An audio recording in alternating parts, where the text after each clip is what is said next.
ನೀವು ನೋಡ್ತಾ ಇದ್ದೀರಾ ಕರ್ನಾಟಕ ಬೀಟ್ ನ್ಯೂಸ್. ರೈತರ ಸಮಸ್ಯೆಗಳಿಗೆ ಸ್ಪಂದಿಸಿದ ಅಧಿಕಾರಿಗಳ ವಿರುದ್ಧ ಆಕ್ರೋಶ.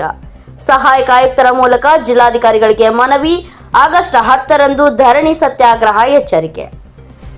ಲಿಂಗಸೂರು ತಾಲೂಕಿನ ರೈತರು ಎದುರಿಸುತ್ತಿರುವ ವಿವಿಧ ಸಮಸ್ಯೆಗಳಿಗೆ ಸಂಬಂಧಿಸಿದಂತೆ ಅಧಿಕಾರಿಗಳು ಸಮರ್ಪಕವಾಗಿ ಸ್ಪಂದಿಸುತ್ತಿಲ್ಲ ಎಂದು ಆರೋಪಿಸಿ ಕರ್ನಾಟಕ ರಾಜ್ಯ ರೈತ ಸಂಘ ಹಾಗೂ ಹಸಿರು ಸೇನೆ ಲಿಂಗಸೂರು ತಾಲೂಕು ಘಟಕದ ಪದಾಧಿಕಾರಿಗಳು ಸೋಮವಾರ ಸಹಾಯಕ ಆಯುಕ್ತರ ಮೂಲಕ ಜಿಲ್ಲಾಧಿಕಾರಿಗಳು ಹಾಗೂ ಜಿಲ್ಲಾ ದಂಡಾಧಿಕಾರಿಗಳು ರಾಯಚೂರು ಅವರಿಗೆ ಮನವಿಯನ್ನ ಸಲ್ಲಿಸಿದರು.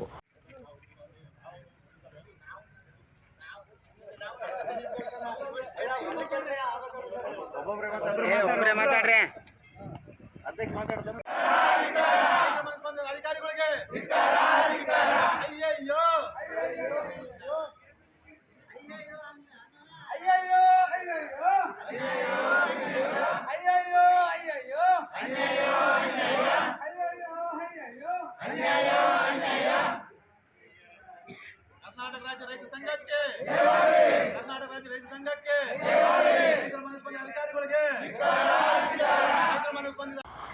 ತಾಲೂಕಿನಲ್ಲಿ ರಸಗೊಬ್ಬರ ವಿತರಣೆ, ಎಫ್ಐಡಿ ಲಿಂಕ್ ಸಮಸ್ಯೆ, ನೀರಾವರಿ ವಿದ್ಯುತ್ ವ್ಯತ್ಯಯ, ಬೆಳೆ ಹಾನಿ, ಬೆಳೆ ವಿಮೆ, ಬೆಂಬಲ ಬೆಲೆ ಹಾಗೂ ಗ್ರಾಮೀಣ ರಸ್ತೆಗಳ ದುಸ್ಥಿತಿ ಸೇರಿದಂತೆ ಹಲವು ಸಮಸ್ಯೆಗಳ ಕುರಿತು ಹಲವು ಬಾರಿ ಮನವಿಯನ್ನ ಸಲ್ಲಿಸಿದರೂ ಕೂಡ ಅಧಿಕಾರಿಗಳು ಯಾವುದೇ ಸಮರ್ಪಕ ಕ್ರಮ ಕೈಗೊಂಡಿಲ್ಲ ಎಂದು ಸಂಘದ ಮುಖಂಡರು ಆರೋಪಿಸಿದರು. ಇನ್ನು ರಸಗೊಬ್ಬರ ಪಡೆಯಲು ಎಫ್ಐಡಿ ಲಿಂಕ್ ಕಡ್ಡಾಯಗೊಳಿಸಿರುವುದರಿಂದ ತಾಂತ್ರಿಕ ಸಮಸ್ಯೆಗಳ ಕಾರಣ ಅನೇಕ ರೈತರಿಗೆ ಸಮಯಕ್ಕೆ ಸರಿಯಾಗಿ ರಸಗೊಬ್ಬರ ದೊರೆಯುತ್ತಿಲ್ಲ. ಇದರಿಂದ ಕೃಷಿ ಚಟುವಟಿಕೆಗಳಿಗೆ ಅಡಚಣೆ ಉಂಟಾಗಿದ್ದು ರೈತರು ಸಂಕಷ್ಟವನ್ನ ಅನುಭವಿಸುತ್ತಿದ್ದಾರೆ ಎಂದು ತಿಳಿಸಿದರು. ಇನ್ನು ಈ ಬಾರಿ ಮುಂಗಾರು ಮಳೆ ಸಂಪೂರ್ಣವಾಗಿ ಕೈಕೊಟ್ಟಿರುವುದರಿಂದ ಬಿತ್ತಿದ ಬೆಳೆ ಒಣಗಿ ಹೋಗುತ್ತಿದ್ದು ರೈತರು ಭಾರಿ ನಷ್ಟವನ್ನ ಅನುಭವಿಸುತ್ತಿದ್ದಾರೆ. ಆದ್ರಿಂದ ಲಿಂಗಸೂರು ತಾಲೂಕನ್ನ ಕೂಡಲೇ ಬರಪೀಡಿತ ಪ್ರದೇಶವೆಂದು ಘೋಷಿಸಿ ರೈತರಿಗೆ ಪರಿಹಾರಧನ ಬಿಡುಗಡೆ ಮಾಡಬೇಕು ಎಂದು ಒತ್ತಾಯಿಸಿದರು.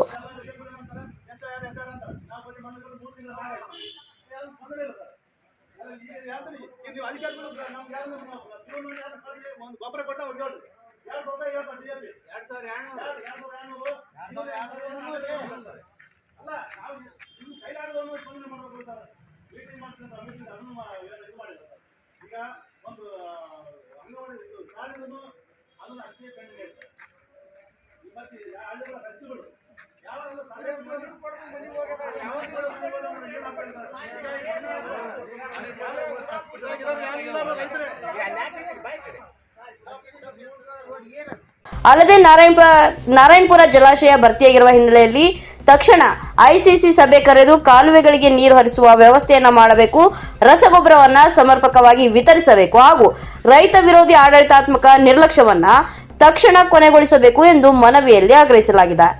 ಇನ್ನು ರೈತರ ನ್ಯಾಯಸಮ್ಮತ ಬೇಡಿಕೆಗಳನ್ನು ಈಡೇರಿಸುವಂತೆ ಆಗ್ರಹಿಸಿ ಆಗಸ್ಟ್ 10, 2026ರಂದು ಬೆಳಗ್ಗೆ 11 ಗಂಟೆಗೆ ರಾಯಚೂರಿನ ಜಿಲ್ಲಾಧಿಕಾರಿಗಳ ಕಚೇರಿ ಎದುರು ಶಾಂತಿಯುತ ಧರಣಿ ಸತ್ಯಾಗ್ರಹ ಹಮ್ಮಿಕೊಳ್ಳಲು ತೀರ್ಮಾನಿಸಿರುವುದಾಗಿ ಸಂಘದ ಮುಖಂಡರು ತಿಳಿಸಿದ್ದಾರೆ.